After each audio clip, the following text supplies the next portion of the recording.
थी कि जोधपुर का जो किला है उसका नाम है मेहरानगढ़। जोधपुर में मेहरानगढ़ नाम करके किला है, और किले के अंदर कोई निर्माण कार्य करवाया जा रहा था, कंस्ट्रक्शन करवाया जा रहा था किले। एक मंत्री हुआ करते थे आगे गिरधर दास जी, और गिरधर दास जी ने सैनिकों को ऑर्डर दिया कि सैनिकों जाओ और जाके आसपास के किसी गांव से लकड़ियां लेके आओ। क्या करोगे भाई लकड़ियों का? अब तो सीमेंट आ गई, पहले सीमेंट होती नहीं थी, पहले ये काम चुनने से किया जाता था, अपने लाइम, लाइम जिसको बोलते हैं। और लाइम के लिए लकड़ियों को जलाना पड़ेगा, लकड़ियों को जला के आप उसका लाइम बना सकते हो, चूना बना सकते हो। तो आसपास से कहीं से लकड़ियां लेके आओ ताकि उसका अपने लाइम बना सके, चूना बना सके, ताकि वो कंस्ट्रक्शन के अंदर यूज लिया जा सके। राजा के सैनिक थे वो, घमंड उनका वैसे ही कम कहाँ रहा होगा। मैंने एक दिन पहले आपको बताया था कि भारत में यदि अपने आसपास का छोटा मोटा रिश्तेदार ही कुछ छोटा मोटा कुछ अधिकारी बन जाए, अधिकारी छोड़िए कांस्टेबल बन जाए ना, तो लोग जीने नहीं देते।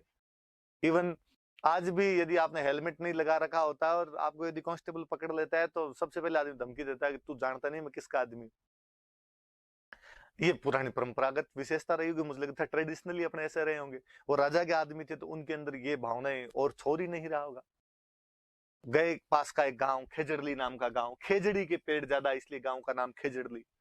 वहां गए और उन्होंने जाकर कहा क्या, राजा के आदमी थे, कहने की आवश्यकता है क्या, उन्होंने वहां पे खेजड़ी के पेड़ खड़े थे और उनको काटने शुरू कर दिए। जब वो खेजड़ी के पेड़ काटने शुरू किए तब वहां पर एक महिला थी जिनका नाम था अमृता देवी बिश्नोई।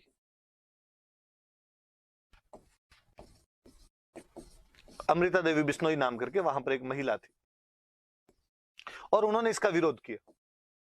उनका दिमाग खराब हो गया आपका। मारवाड़ में वैसे पेड़ पौधे कम है, और सूखी लकड़ियां तो कोई लेके जाए समझ में आता है, तुम तो गिल्ली लकड़ियां लेके जाओगे और हरी लकड़ियां काट रहे हो। नहीं भाई ये नहीं करना, कहीं से आपको चाहिए तो सूखी लकड़ियां लेके चल जाओ, गिल्ली लकड़ियां तो नहीं काटनी, आप खेजड़ी का पेड़ नहीं काटना, क्यों काट रहे हो? हाँ, उन्होंने कहा तुम कौन आई बीच में, काम पंचायती करने की आवश्यकता है, हम हमारा काम कर रहे हैं, तुम जाओ। उसने कहा नहीं नहीं, मैं मेरी आंखों के आगे ऐसे पेड़ करते हुए नहीं देखना चाहती, वैसे रूखड़े कम है, तुम काट के ले जाओगे, बरसात कहां से होगी। उनका यदि हम काटे तो तू क्या कर ले? अब कर तो क्या सकती हूँ, तुम्हारे हाथों में हथियार है, पर मेरे आंखों के आगे तो पेड़ नहीं कटने दूंगी। और वो किसी पेड़ को हक कर लेती है, पेड़ के चिपक जाती है, और भाई रे मेरी आंखों के आगे तो नहीं कटे, लो मुझे मार दो और ये काट लो। सैनिक और गर्वोन्मत्त हो रखे पूरी तरीके से, और उस महिला को मार दिया। उस महिला को ही नहीं, उस महिला की 3 बेटियां और उसके पति रामोजी भी उन पेड़ों से चिपक कर मर गए। धीरे धीरे पूरा गांव इकट्ठा हो गया, उन सैनिकों ने उन सब गांव वालों को मार दिया। 363 लोग, 363 पीपल पेड़ों को बचाने के लिए शहीद हो गए थे। दुनिया के किसी भी इतिहास में ऐसी कहानियां नहीं मिलेगी, ना भूतो ना भविष्य थी, कि पर्यावरण संरक्षण के लिए, इन्वायरमेंट कंजर्वेशन के लिए इतने सारे लोग एक साथ अपने प्राणों की आहुति दे गए हों, अपनी लाइफ सेक्रीफाई कर गए हो, वो भी पेड़ पौधे बचाने के लिए। ऐसा कतई कोई उदाहरण नहीं है। कहते हैं कि अमृता देवी बिश्नोई बिश्नोई संप्रदाय की महिला थी, और बिश्नोई संप्रदाय के जो संस्थापक थे, जो फाउंडर थे, जाम्बोजी महाराज, उन जाम्बोजी महाराज ने कभी एक लाइन बोली थी कि सिर साटे रूख रहे तो भी सस्तो जान।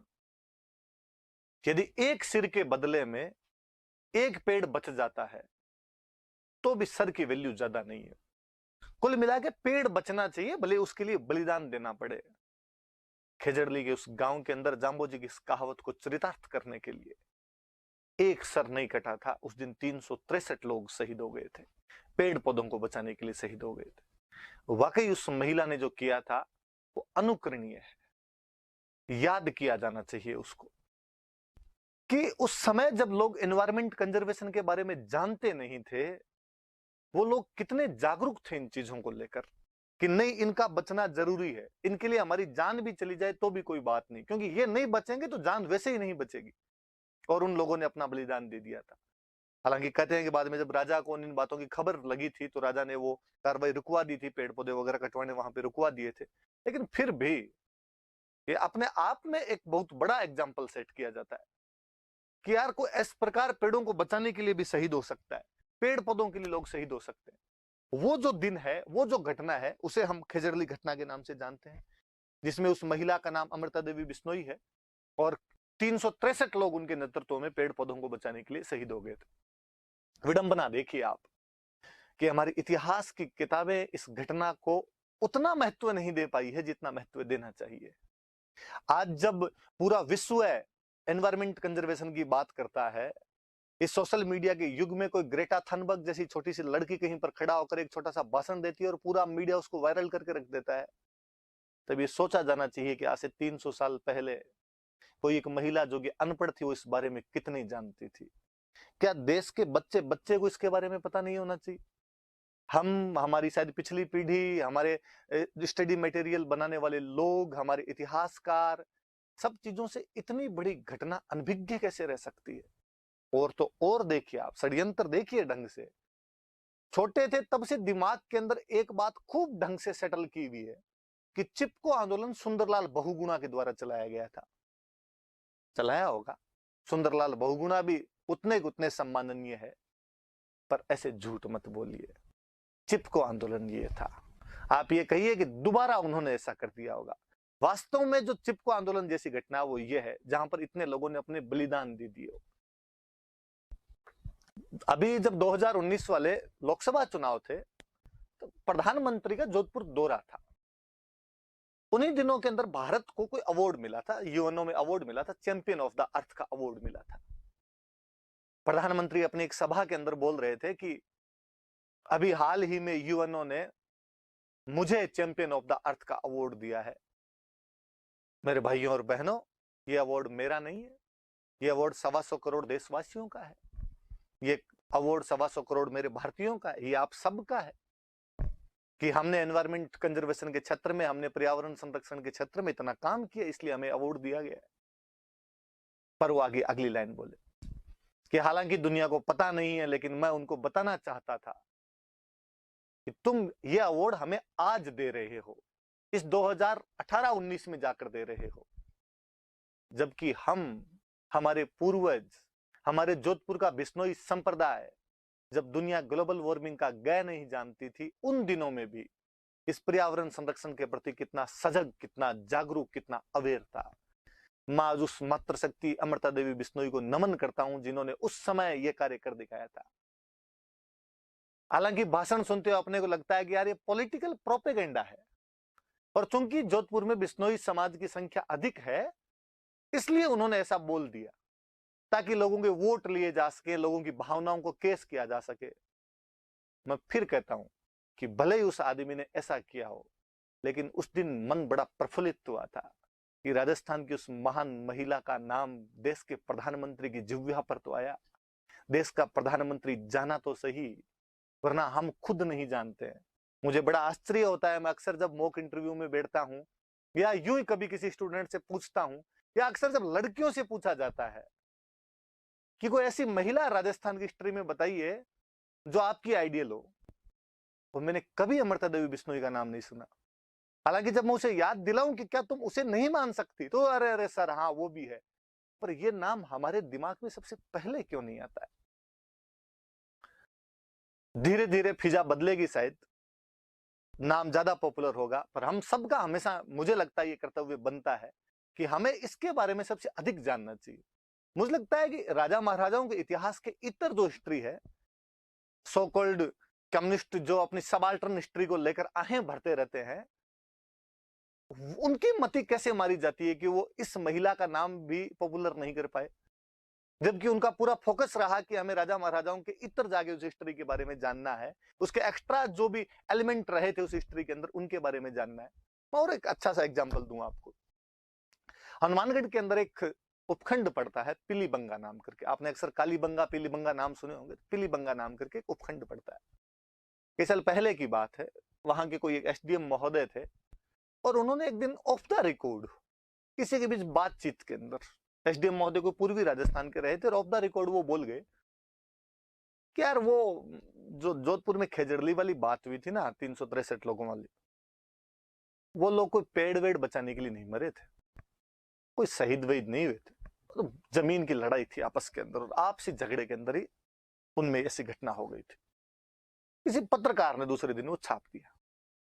जब उसको छाप दिया तो अखबार में आया, तो दूसरे दिन अखबार के साथ में वो हेडिंग और साथ में दूसरी हेडिंग कि बिश्नोई समाज आक्रोशित, और बिश्नोई समाज ने कहा कि हमारी एक पूजनीय महिला के बारे में ऐसी गलत टिप्पणी की गई, इसलिए एसडीएम साहब माफी मांगे और उनको तत्काल प्रभाव से सस्पेंड और किया जाए।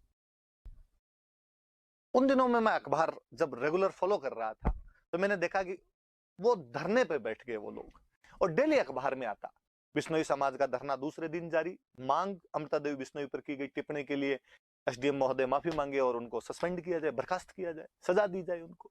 तीसरे दिन जारी, चौथे दिन जारी, पहले सातवें दिन या ऐसे करके जो हनुमानगढ़ के जिला कलेक्टर थे पीसी के साथ, बहुत भले जिला कलेक्टर उस टाइम के, जो भी डीएम थे, वो आए वहां पे और एसडीएम महोदय को जहां मंच बना हुआ था, धरना स्थल था, वहां पर लेकर आए और उन्होंने कहा कि पहले 5 मिनट मैं बोल लूं, फिर आप जैसे कहोगे वैसे कर लेंगे। उन्होंने कहा कि आपका जो जो भी धरना है मैं उसके संबंध में आपसे बात करने के लिए आया हूं, और एसडीएम महोदय ने जो कुछ कहा उसके लिए ये सॉरी फील कर रहे हैं, ये खेद प्रकट करना चाहते हैं, इनको अपनी गलती का एहसास हुआ है, ये एक बार बोल लें। जनता आक्रोशित थी, जिस बंदे ने गलती की उसको देख के और ज्यादा आक्रोशित थी, ये बोल लें, उसके बाद आप जैसे कहोगे मैं सजा दे दूंगा, मेरे पास पावर है, आप जो कहोगे वो कर दो। एसडीएम महोदय आए, एसडीएम महोदय ने कहा कि चूंकि मैं पश्चिमी राजस्थान के बारे में इतना अवेयर नहीं हूं, चूंकि मैंने हिस्ट्री में इनके बारे में इतना ज्यादा नहीं पढ़ा था, सुनी सुनाई बात के आधार पर ऐसा बोल दिया। अब जब आपने ये विरोध किया तो मैंने उनके बारे में पढ़ा और मुझे पता चला कि मैंने कितनी एक रेस्पेक्टेड महिला के बारे में गलत टिप्पणी कर दी थी। मैं उस बात के लिए माफी चाहता हूँ, खेद प्रकट करता हूँ, सॉरी फील करता हूँ, आइंदा से मेरे द्वारा ऐसी कोई भी गलती नहीं की जाएगी। मैं उनके सम्मान में आज ही जो कार्यालय है, उपखंड कार्यालय है, वहां पर 363 पौधे लगाना चाहता हूं। मैं आप लोगों को यह भी कहना चाहता हूं कि आज के बाद मेरी जहां कहीं पोस्टिंग होगी वहां पर भी मैं भाद्रपद शुक्ल 10वीं को 363 पौधे लगाऊंगा। वो हटे, पीसी किशन वापस आए, उन्होंने कहा अब बताइए भाई, अब आप लोगों को क्या कहना है, आप चाहो तो दंड दिया जाए, आप चाहो तो छोड़ दिया जाए। जिन्होंने ये बात कही, वहां जो समाज के मोजीज लोग थे उनका छोड़ दिया जाना चाहिए। भारतीय संस्कृति कहती है कि यदि कोई आदमी माफी मांग ले तो उससे बड़ा दंड तो कुछ हो ही नहीं सकता, और यदि कोई आदमी दिल से रिग्रेट फील करे, प्रायश्चित करे, स्वाभाविक बात है, छोड़ा जाना चाहिए उसको। मुझे नहीं पता कि उस दिन तो उन्होंने 363 पौधे लगाए थे, उसके बाद उन्होंने लगाए या नहीं लगाए, पर मुझे उस दिन दो बातें बहुत अच्छी लगी। एक तो ये कि समाज ने बड़ा दिल दिखाया और उनको कहा कि माफ किया जाता है इनको। दूसरा, मुझे उस दिन वो कलेक्टर साहब बहुत अच्छे लगे कि इमोशनल इंटेलिजेंस कितनी अच्छी है, आपकी निर्णय लेने की क्षमताएं कितनी अच्छी है। जब आप खुद निर्णय लेने वाली उस कुर्सी पर बैठे होते हैं तो आपके पास दोनों तरीके होते हैं, कंस्ट्रक्टिव और डिस्ट्रक्टिव। आप रचनात्मक और विध्वंसात्मक दोनों कर सकते हैं, कुछ भी वहां पर डिसीजन ले सकते हैं, पर एक कंस्ट्रक्टिव डिसीजन ज्यादा अच्छा होता है। रचनात्मक डिसीजन लिया उन्होंने, एसडीएम से माफी भी मंगवा ली, एसडीएम से वो जो काम करवाना था वो काम भी करवा दिया। परंतु उन दिनों में एक बहुत बुरी बात फील हुई कि लगातार 7 दिन अखबार में आया कि बिश्नोई समाज का धरना जारी, बिश्नोई समाज का धरना जारी, बिश्नोई समाज का धरना जारी। तब लगा कि हम हमारे समाज को किस मोड़ पर लाकर खड़ा कर दिया हमने, कि हमने हमारे महापुरुषों को केवल जाति और संप्रदाय के बंधन के दायरे में लाकर बंद कर दिया है। शायद वो महापुरुष ऊपर बैठकर हम पर हंसते होंगे, हमें कहते होंगे कि लीचड़ों, हम जब कभी भी मरे होंगे, जब कभी भी हमने बलिदान किए होंगे, जब कभी भी खुद को सैक्रिफाई किया होगा तो अपनी जाति के लिए तो नहीं किया होगा। अमृता देवी बिश्नोई जब शहीद हुए होंगे तो उन्होंने ये थोड़ी ना सोचा होगा कि मैं जो पेड़ बचाऊंगी उससे केवल बिश्नोइयों को श्वास मिलेगी या उससे केवल बिश्नोइयों को अच्छा वातावरण मिलेगा। वो सबके लिए पूजनीय थे, हम सबके लिए पूजनीय थे, होना यही चाहिए। मैं आप लोगों से और कहूंगा कि आप जब भी सरकारी नौकरियों में जाएं, किसी भी सरकारी नौकरी के अंदर जाएं, भाद्रपद शुक्ल 10वीं याद रखा जाना चाहिए। विशेषकर आप में से जो आरएस बनेंगे, आरएस बनने के बाद अक्सर आपको स्कूलों में बुलाया जाएगा, मुख्य अतिथि चीफ गेस्ट बनाया जाएगा, वहां पर आप बच्चों को मोटिवेट करेंगे, बच्चों के सामने एग्जाम्पल देंगे। हमारे अक्सर एग्जाम्पल विवेकानंद, कलाम, गांधी और भगत सिंह पर आकर रुक जाते हैं, या हम हिस्ट्री में जाते हैं तो महाराणा प्रताप और पृथ्वीराज चौहान पर चले जाते हैं। मैं चाहूंगा कि अगली बार आपके एग्जाम्पल के अंदर अमृता देवी बिश्नोई भी उतनी सुदृढ़ता के साथ में मजबूती दर्ज करवाए, क्योंकि जब हम पर्यावरण संरक्षण की बात करते हैं, एनवायरमेंट कंजर्वेशन की बात करते हैं, तो उस सबसे बड़ी नायिका को हम विस्मृत नहीं कर सकते, उस सबसे बड़ी नायिका को हम भूल नहीं सकते, याद किया जाना चाहिए। शायद आप में से कोई बात को गंभीरता से ले तो बड़ी अच्छी सी बात है। मैं अक्सर क्लासों में ये बताता रहता हूँ। एक दिन जब मैंने किसी क्लास के अंदर बताया तो एक स्टूडेंट जो क्लास में अक्सर गुमसुम चुपचाप ही सामने बैठे रहते थे, वो उसके बाद मेरे पास ऑफिस के अंदर आए और ऑफिस के अंदर आकर आ गई, सर मैं तो खुद ही नहीं जानता था इनके बारे में, आज हिस्ट्री के अंदर पढ़ा तो जाना, पर सर मैं बुक्स लिखता हूँ, और ये एक मेरी बुक्स तो लो, आपको मैं भेंट ही कर रहा हूँ, कहानियां लिखता हूँ, आप पढ़ना। और सर आगे से मैं आपको विश्वास दिलाता हूँ कि जब भी कोई बुक लिखूंगा उसके पहले पन्ने पर अमृता देवी बिश्नोई को डेडिकेट करते हुए बुक लिख दूंगा। मुझे लगा यार अच्छा प्रयास है, अच्छी शुरुआत है, कोई ये भी करे तो कितनी बड़ी बात है। तो वो अमृता देवी बिश्नोई थी, पूरा देश जानना चाहिए। जिस प्रकार सुंदरलाल बहुगुणा को पूर्व से पश्चिम तक, उत्तर से दक्षिण तक सब जानते हैं, अमृता देवी बिश्नोई यदि इस पीढ़ी के अंदर, इस जीवन के अंदर भी हम ये देख पाए कि कन्याकुमारी के किसी बच्चे को भी बताया जा रहा है अमृता देवी बिश्नोई के बारे में जान जाए, या नागालैंड का कोई छात्र भी उनके बारे में पढ़े, तब तो वास्तव में हम पर्यावरण संरक्षण के क्षेत्र में कार्य कर रहे हैं, वास्तव में हम जाति बंधन से ऊपर उठकर इन सब चीजों को महत्व दे रहे हैं। वरना अपने अपने तंबुओं के अंदर कैद तो हम कब से बैठे हुए हैं। तो याद रखना भाई खजरली, मुझे तो बहुत ही प्रेरणा देने वाली सी घटना लगती है हमेशा, वो महिला और उनके साथ के वो लोग, और जाम्बो जी की वो लाइन मैं लिख दूं आपको। वैसे तो जाम्बो जी जब पढ़ेंगे तो और पढ़ लेंगे। सिर साटे रूंख रहे तो भी सस्तो जान,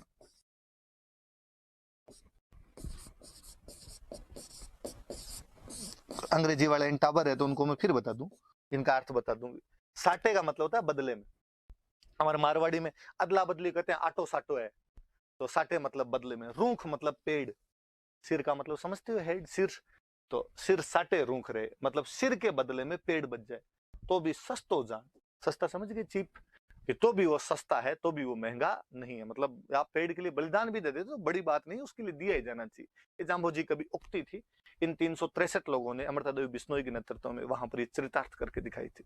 हालांकि हमारी सरकारें करती है, ऐसा नहीं कि एकदम ही नहीं करती है, पुरस्कार दे देती, अवार्ड दे देती है हर साल, पर अवार्ड वो उन बच्चों को याद रहते हैं जिन बच्चों को एग्जाम देना होता है। और सरकारों का निकम्मापन देखिए आप, कि अभी मैं साइट पे जब चेक कर रहा था तो पता चला कि पिछले 2 साल से उन्होंने अवार्ड दिया ही नहीं है, और अब उन्होंने क्वेरी मांगी है, किस किस को लेना है, भेजो रहे हमारे पास नाम वाम, फिर हम चेक करेंगे और उनको दे देंगे। जो लास्ट दिए थे वो इन्होंने 2018 वाले दिए थे, उनको अवार्ड दे दिए गए थे। खाना पूर्ति, महज दिखावा, वास्तव में उनको अप्लीकेबल करना, उन चीजों को वास्तव में उनको इंप्लीमेंट करना होगा, जब होगा, अभी तक तो ऐसा नहीं हो पा रहा है। मैंने लिखे वो अवार्ड लिखे हुए आगे, मैं आपके लिए थोड़ी सहूलियत कर दूं कि अवार्ड किसको मिले थे, क्या मिले थे, थोड़ा मैं आपको दिखाऊं। ये एक फोटो जिसके अंदर वो महिला पेड़ से चिपके हुए हैं अमृता देवी, उनकी बच्चियां हैं साथ के अंदर, और वो कुछ सैनिक जो उनको पेड़ को काटने की कोशिश कर रहा है, वो उस पेड़ को बचाने की कोशिश कर रही है। उनकी याद में, उन 363 लोगों की याद के अंदर खेजड़ली के अंदर जो मॉन्यूमेंट बनाया हुआ है, खेजड़ली के अंदर जो उनकी छतरी का दो मॉन्यूमेंट का दो स्मारक का दो आप, वो जो बना हुआ है उस मॉन्यूमेंट की फोटो है। 12 सितंबर या भाद्रपद शुक्ल दशमी, जो वैसे भाद्रपद शुक्ल दशमी को वहां पर बहुत बड़ा मेला लगता है, वैसे कोई एग्जाम में तारीख पूछ ले तो अपने 12 सितंबर याद रख लेना उसको।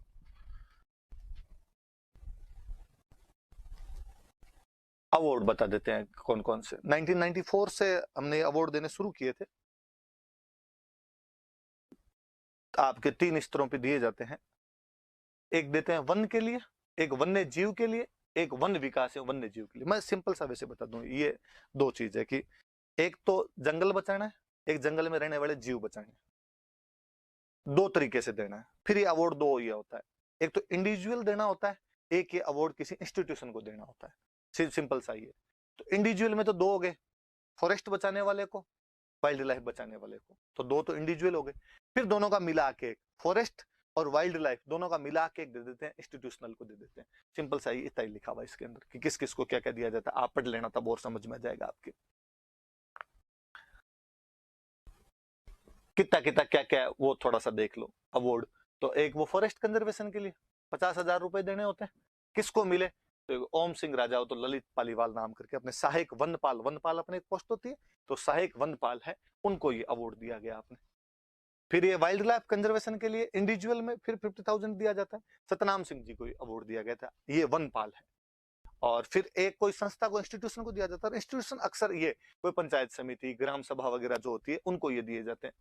तो ये आपके या कोई भी, या तो वो पंचायत समिति, ग्राम सभा वगैरह, या कोई ऐसी संस्था जो वन के या वन्य जीव के, वाइल्ड लाइफ के और फॉरेस्ट के प्रोटेक्शन के क्षेत्र में काम करती है उनको। तो जैसे कोई वंडर सीमेंट है आर के नगर निम्बा हेड़ा का, ये है आर के नगरी निम्बा हेड़ा में है, वहां की कोई संस्था है ये।